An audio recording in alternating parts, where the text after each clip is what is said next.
di bidang padat karya. Kita sudah menerbitkan Permen nomor 5 tahun 2023. Nah, permen ini kontroversi tadinya, tapi memang permen ini dibuat sebagai suatu antisipasi terhadap ekspor atau perusahaan yang mengekspor dari bidang padat karya. Nah, ini hanya kita perlukan waktu 6 bulan bisa ditinjau kembali dan bisa diperiksa atau diulang kajiannya, sehingga banyak juga beberapa serikat pekerja dan buruh melakukan demonstrasi ke kementerian, tapi kita sikapi bahwa ini merupakan suatu hal yang wajar, tapi kami juga akan mengevaluasi kalau memang permen ini tidak baik untuk khususnya untuk para buruh.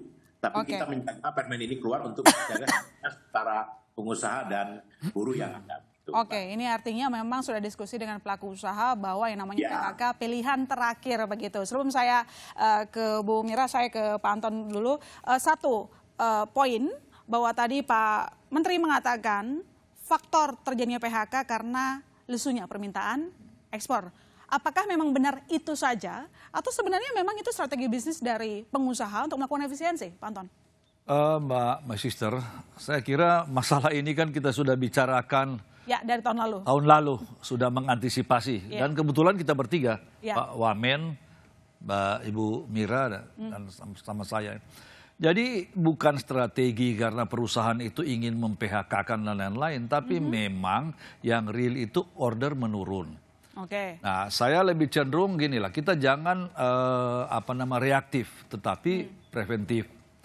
Yang harus dilakukan bahwa dunia khususnya di garment dan sepatu dan lain-lain itu walaupun mengecil tapi masih ada order. Nah, oleh karena itu yang diharapkan pemerintah dan bersama pelaku bisnis melakukan tindakan proaktif mendatangi buyers agar supaya buyers itu memaintain order yang bisa memenuhi paling tidak yang minimal kita bisa mempertahankan karyawan. Yang selama ini apakah dirasakan regulator sudah lakukan hal itu? Nah, jadi begini, sebenarnya sekali lagi jangan kalau ada masalah PHK atau katakan seperti kasus ini hanya seakan-akan tanggung jawab Kemenaker.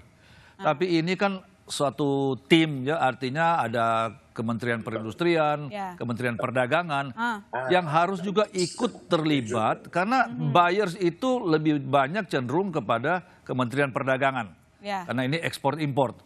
Perindustrian tanggung jawab terhadap industri. Nah, oleh karena itu saya kasih contoh pada waktu zaman jaya-jayanya saja Pak Mahathir Mohamad jadi Perdana Menteri Malaysia, yang namanya Menteri Perdagangan Luar Negeri dan Industri dari Malaysia itu yang dijuluki singa betina Ibu Rafidah Aziz. Setiap tahun itu ke Jepang hanya untuk supaya memaintain relation. Dan itu yang tidak dilakukan oleh regulator Anda lihat sekarang. Nah, ini yang saya kira kurang. Bukan dilakukan tapi kurang. Apalagi mendekati pemilu ini kan semua pada sibuk. Nah, tetapi ya bagaimana ini kan harus berjalan terus sebab jangan lupa bukan hanya Indonesia yang menginginkan order itu turun. Yang mempertahankan itu seperti katakanlah Vietnam, termasuk di China sendiri, dan muncul negara-negara baru. India, Bangladesh, Kamboja, dan lain-lain. Jadi kalau kita tidak ramah terhadap para buyers, ya kita jadi susah juga. Sebenarnya sebelum kita mencari market yang baru, market yang ada yang harus kita tahan dulu. Pertahankan yang ada lah ini.